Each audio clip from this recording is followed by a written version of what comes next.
Hey everybody, welcome back to Last Night in Vegas. I'm your host, Brian Ortega, and today we are talking about a brand new lounge that has hit the Las Vegas Strip. I am talking about the Pinky Ring by Bruno Mars over at the Bellagio. In this episode, I'm actually going to be talking about what it looks like on the inside, what kind of the room setup is in terms of pricing, because they do have a lot of booths. They also have a couple different table setups. They have a live band, DJ, and all that good stuff. So I'm going to describe my experience going to Pinky Ring for the first time, which is the brand new lounge at the Bellagio Hotel and Casino. Okay, everybody, so let's just go ahead and dive right into it. So the Pinky Ring by Bruno Mars. It's overtaking a spot that used to be called Lily, which was the center lounge over at the Bellagio for the longest time. Honestly, kind of overrated. I've been in there, twice, and honestly, it's not worth it. That's why I only been twice. It's funny because I actually tried to roast somebody on TikTok for only going to the Fontainebleau twice, which I think is valid, just because this person is a Vegas person, and they're talking about how the Fontainebleau looks and so on and so forth, and they're like, I've only literally been there twice, which, I mean, cool, but maybe you're not, qualified to make those very, demeaning comments on how a hotel does. Maybe go there more than twice. But anyways, by the way, update on that. Last couple times I've been to Fontainebleau, pretty busy. I went on Valentine's Day. It was quite busy, which normally it's going to be busy in a hotel when it is on Valentine's Day, but it was Wednesday, which is a very, very slow day on the Las Vegas calendar. I also went on a Saturday and sort of midday, which was actually quite busy. So I think they're picking up. I think they're trying to they're figuring it out. They're figuring out what they are, and I think they're on the right track. But this is not a Fontainebleau pod. We are talking about the new lounge over at the Bellagio. So Pinky Ring was announced about a year ago.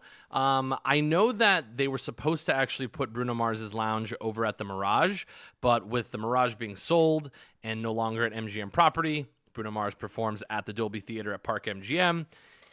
He probably wanted to be part of an MGM property. So they actually shifted this and chose the Lily Bar over at the Bellagio for his new spot.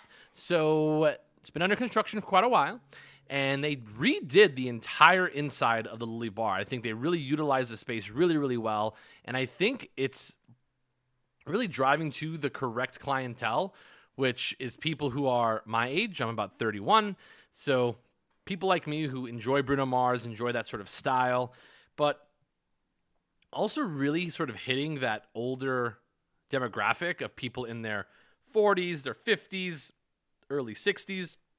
My mom loves Bruno Mars, so I know that's not always something that artists want to hear, but it's good in terms of, marketing, because he really sort of exudes this old school funk, 70s, 80s vibe, but with really modern music, obviously. So people love Bruno Mars. They love being able to dance to his music, and I think he's really going to do well with this demographic, because the Bellagio's demographic is exactly that sort of age group. You're going to get people that are more mature, maybe retirees, people who are in their 40s, 50s, 60s with disposable income, who are going to want to go to a place where they can dance that isn't a nightclub.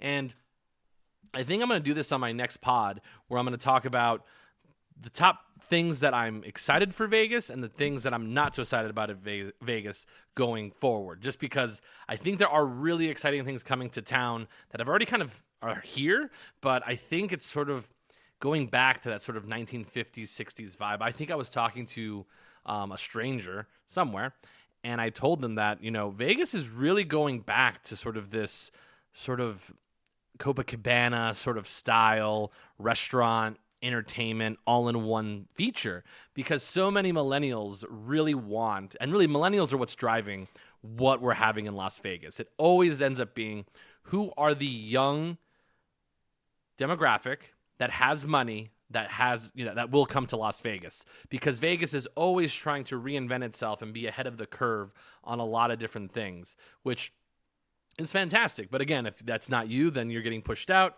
It's just sort of, that's the way the cookie crumbles. But again, for the longest time, it was baby boomers. It was Gen X for the longest time. Gen X for the longest time was what drove Las Vegas in terms of what they were building. They were building lots of, dinner, restaurants with shows, with, deals. That was sort of a huge deal for the longest time.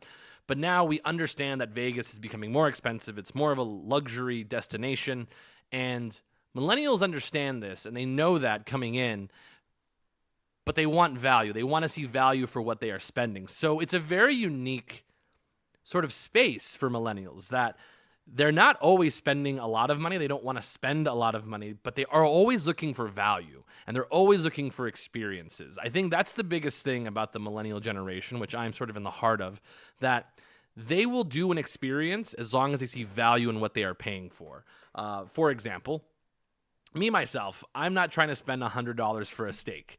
You guys follow me a lot. I try to do sort of the happy medium between affordable stuff that's maybe a little bit more expensive, but affordable and approachable. I'm not trying to get, the crazy experience, just because, again, it's not what everybody can do or afford or, experience when they come to Vegas. So I try to sort of catch the medium of something that's doable, maybe just a slight touch luxurious, but very approachable. And I think millennials are like that. Millennials want to see value for what they're paying for, a bang for their buck, if you will. Again, I'm not paying $100 for a steak because then I add it up in my head. $100 for a steak, then I got to spend $20 for a cocktail, maybe $20 on a side. I'm already at $140 and I haven't even done dessert or an appetizer yet. So I don't see value in that. But if you say, hey, you can get, bottle service at, for example, Pinky Ring, which is what we'll talk about next, and let's just say it's a certain amount, I say, hey, I can put that between two people. That's for the whole night. It's good. I like that. That's fine. People will pay for that. And I think we're sort of making our way towards that. But that's just sort of my little tangent on where we are going as a city. But let's get back to Pinky Ring itself. So Pinky Ring is actually enclosed. So you cannot see from the outside in. It is an enclosed space, which, again, I've been telling everybody that this is sort of the direction that many restaurants, lounges, bars are going to. They're going to this enclosed space because then they can really encapsulate what they want, the vibe inside of one spot, where it doesn't have that sort of, open concept that a lot of older restaurants had or lounges had in Las Vegas. They want to create exclusivity. And that's really what this is, because right when you walk up to the main door, it says, no phone usage, pictures or videos inside, which are going a lot to this. Like Delilah's has sort of built up this mystique about it that you don't know what's going on inside. They're pretty lenient, to be honest, when you go to Delilah's, as long as you're not, using flash, as long as it's not too bright, you are able to, take pictures on the inside. I've done it before. But this place, no phone usage. I might have clipped a little video, but you never know. But I'm not going to share it or anything. But I did go and I did check it out, and it's cool. So I walked in. They open, just so everybody knows, they open at 5 o'clock, and then they're open till whenever they close, which is typically about, midnight, 1 o'clock. Always depends. Usually during the week, midnight is kind of like that time that they're like, all right, we're done. Usually 1-ish is for the evenings. For the weekends. So they're open from 5 till 8. They are open from I closed the window. They are open from Monday to Thursday at a certain time, and then from Friday to Saturday at a certain time, which again, they're always open. So they're open every single day after 5 o'clock. The closing times are the ones that do change. So they do have a live band. Their live band will play between 8 and 11 p.m., and also their DJ will be daily, and that is from 5 p.m. to close. So it will depend on the day that you go if they have live music. So typically live music in Vegas will be played on Fridays and Saturdays 100% for sure. Sometimes they'll extend it to Thursday or Sundays. So it really just depends on which day they decide that they want to actually have a live band on hand. So typically I would say Thursday, pretty good shot at it. Sunday, also pretty good shot at it. But definitely Fridays and Saturdays, they will have a live band. So it's not just any live band. The live band is actually known as the Hooligans. These are the sort of backing band for Bruno Mars. They are actually hired separately from the actual band that plays with Bruno Mars. But Bruno Mars does have a very large, what's what I'm looking for? he has a lot of control on who actually plays in his lounge. So don't walk up like this one guy did and say, "Hey, I'm a musician. I'm looking for, a job. Are they hiring?" Don't be that guy. But either way, they were there when I was there. I went on a Saturday just to check it out. It was actually its first full Saturday being open, which when I walked up, which was around, I would say 7:30, 8 o'clock. Yeah, I want to say it was about 8 o'clock because I was trying to eat after, but it got stuck. But I walked up.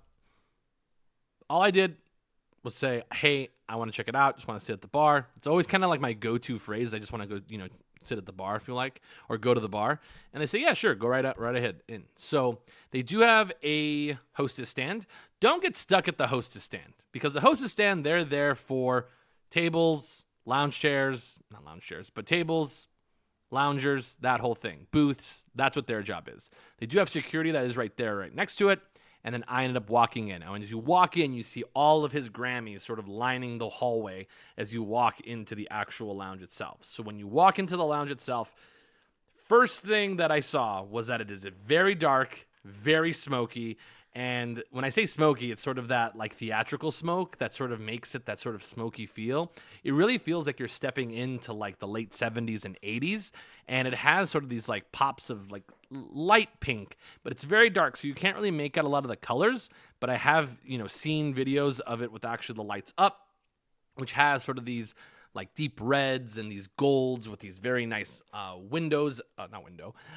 mirror against the bar, which is really cool. It really has that sort of very like, disco feel to it. It feels very, when I walked in and I was actually standing at the bar, it has a very, like if you've ever seen the movie Scarface with Al Pacino and they go to the Babylon Club is what it's known as. It looks just like that. It looks just like sort of that old school Miami lounge nightclub look with sort of that sunken dance floor that's right in the center of the club, which is very, very fun.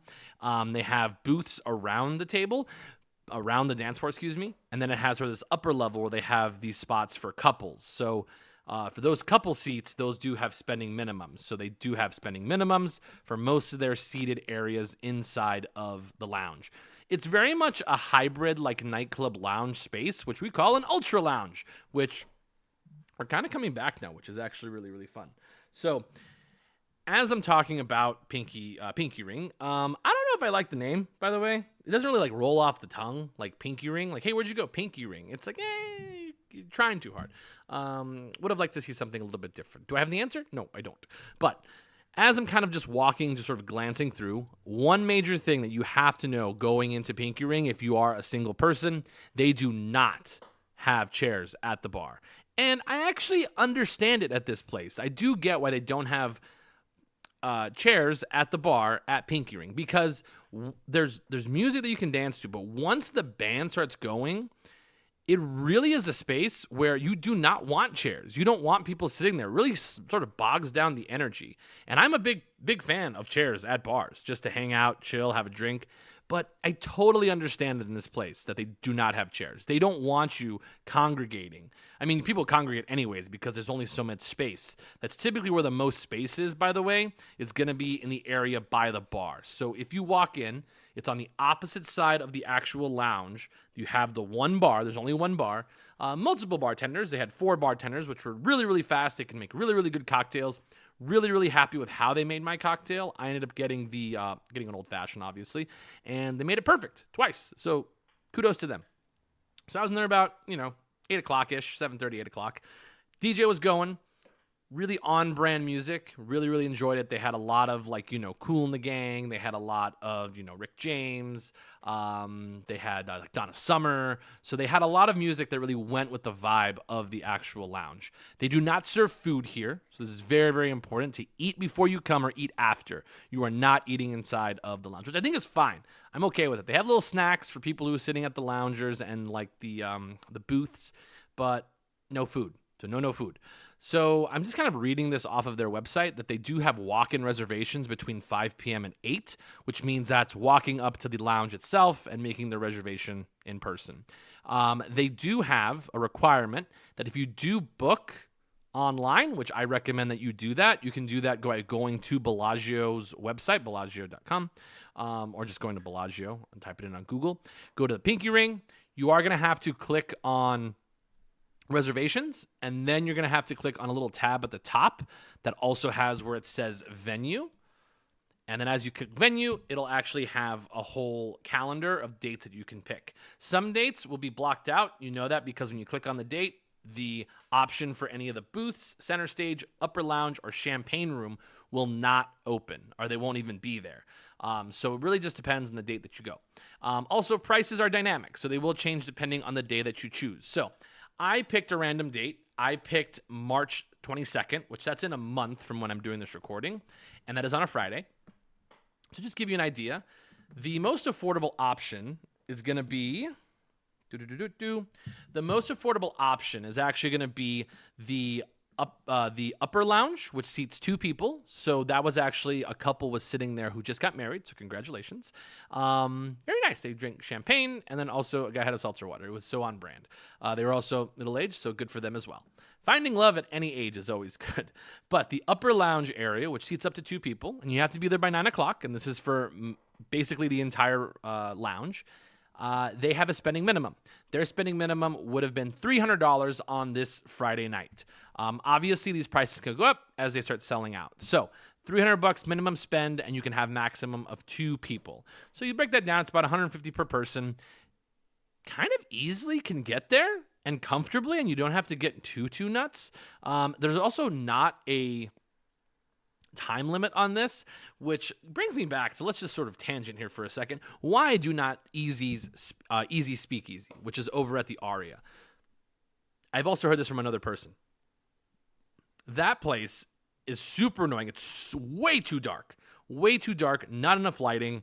Also, they do not have bars they do not have chairs at their bar, which is a very small bar. Semi-understand why they don't have it, but again, don't like it. Their bar is right next to a pillar, so if you're standing at the bar, you cannot see the stage sometimes, which is, terrible. I understand they built it in a space that used to be the buffet, but I'm just saying. And also, they have a time limit. They have a time limit on if you even buy a table. You buy a table, they say you have an hour and a half. You have an hour and a half to sit there and then still have this minimum, this crazy minimum, like $300, $400. It's like, come on, guys. Like, this is what people think when they say they hate being nickel and dimed in Las Vegas. People will pay $500 for that seat for as long as they want in that evening. But once you start putting a time limit on them, come on, guys. That's nickel and diming. I do not like it. That's the part of Vegas I am really not happy about. Set a price. Someone will pay for it. Just be cool, man. It's nickel and diming is terrible. But anyways, their upper lounge, $300 here at Pinky Ring. And again, $300 minimum spend, and that's, you can get cocktails, you can get a bottle. Don't recommend a bottle, but you can. At $300, I would not recommend a bottle because you can get a lot of mixed drinks for that. Let's just pull out the calculator. Each of the drinks in a lounge on the Las Vegas Strip is going to average about $20. So let's just go ahead and take 300 divided by, let's just say 22. You can get 13 drinks. So we cut that in half. 6.8 drinks. So you can get essentially 7 drinks for that. So that's very doable. That's actually not bad. Because I would drink 3, 4, 5. 6 old fashions is a lot for me. That's the level of not driving home, not at all. And if you get 2 people, you guys can mix in a shot here or 2. It's very doable. $300 is quite reasonable, I think, for a nice lounge seat because again, it's all gold. When you get up there, it's all gold, gold real estate if you can sit down. And if you can have a seat to go to, it's very, very nice. You get a nice cocktail waitress. All goes along with the vibes. So I think that is actually not a terrible price for 2 seats at this type of lounge. Live music, you can go dancing if you want. Good little space. It's going to be more mature clientele, I believe, in this case, because young people, I think, aren't going to enjoy sort of a lot of the meandering that you have to do. So I think that's actually very doable. They do have seating for up to 7 people at the upper lounge tables, which those sort of sprinkle sort of the back wall as well as sort of that area as well, sort of the back level, because it's sort of It's round shaped, and then the stage itself is actually at one far end, which can see from multiple angles. But those upper lounge tables are for 7 guests, $500 minimum spend. So really, when you break that down, it's actually not terrible. If you break, let's just say you got 4 guests. We'll do the math on 4 guests at $500. Everybody knows I'm really bad at math, so 500 divided by 4.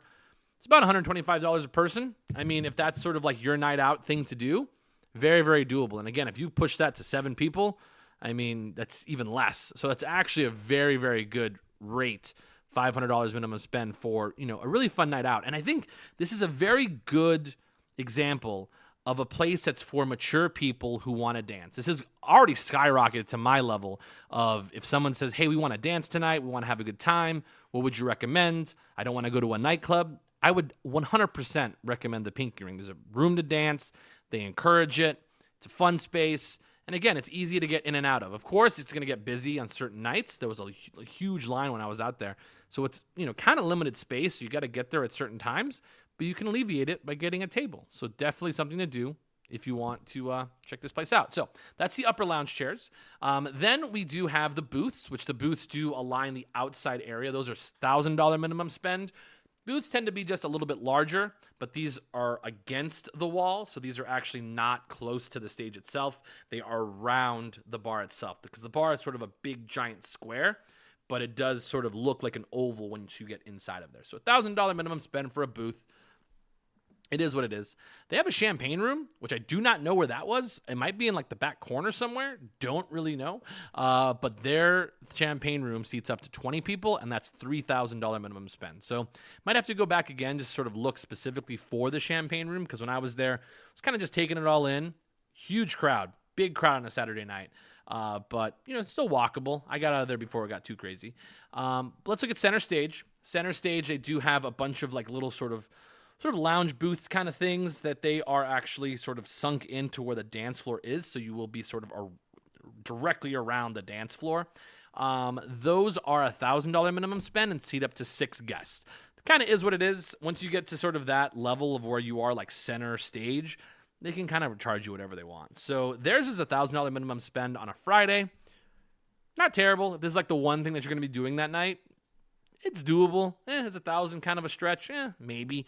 But split that among 6 of you, see what you come out with. But again, that's definitely very doable for a place like this. And I think if you're somebody of this sort of demographic, this is your nightclub. This is where you're going to party. And this is actually lower than what the going rate is for like a nightclub in Las Vegas. Most nightclubs in Vegas, you're looking at $1,500 for 4 people. You're getting $1,000, you can get up to 6 guests. And also you are center stage, probably the best seating in the house. I think that's actually not too bad of a price for somebody who's trying to have a good time here in Vegas. So again, that's the pricing for any of the Pinky Ring lounges, Pinky Ring seating areas, which again, would I go back to this place? 100%. I would definitely go here. They do say fashionable attire. You're going to get a lot of old people in there who probably like bought a table, so they may not be dressed appropriately, but do your best. Try to be fashion forward. I mean, can you wear Jordans? Sure. Just make sure they're clean.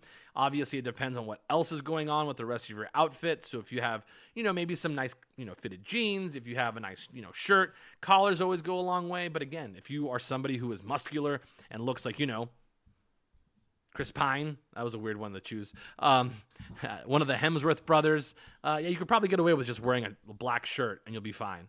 They just don't like graphic tees. That's the biggest thing. But overall, I had a really great time at Pinky Ring. I would definitely check the website if you're going to be booking any of their spots. They do have sort of like a nightclub host, which they don't have a specific one yet. So I don't want to throw out any names yet before, I get the actual person. But highly recommend if you are going to be walking in to walk in early. I would get there at least 7 o'clock. 9 o'clock is when they actually require you to be there for your tables. And then if you are not there by 10 o'clock, they will release them. And yes, you will probably be charged. So just keep that in mind. It even says it here. Deposits are non-refundable. Tables will be released if there is no check-in by 10. And again, that's very, very important to keep note of that when you make these reservations. But again, overall, Pinky Ring by Bruno Mars at the Bellagio, I think will be a success. I think it'll be a hit with the crowd who goes to the Bellagio, people who go to the Wynn. might even frequent the Bellagio just to go to Pinky Ring, who want to dance, because the one thing that Delilah's doesn't have is a dance floor for you to dance at least during the weekdays when I go. So again, Pinky Ring at the Bruno Mars at the Bellagio, top notch. Would highly recommend it. I would give it 4 cross keys if I did ratings like that. Would you guys like ratings like that? If I do those ratings, please tell me if I should do ratings for places, because maybe that'll be a nice little topic to have on Last Night in Vegas. And again, check out all of our latest videos on any of our social channels, concertsconfidential_LV, which you can find on Instagram. You can find me on TikTok at Keys to Vegas for all of our latest videos. We haven't posted a lot in a while, but it was a Super Bowl, so really, really busy. But we're really going to get back to it and show you guys different parts of Vegas that I think will be really, really fun to see. So again, this was Last Night in Vegas. I'm your host, Brian Ortega. If you see me out in town, come say hello. Maybe I'll get you a drink. And remember, keep it confidential.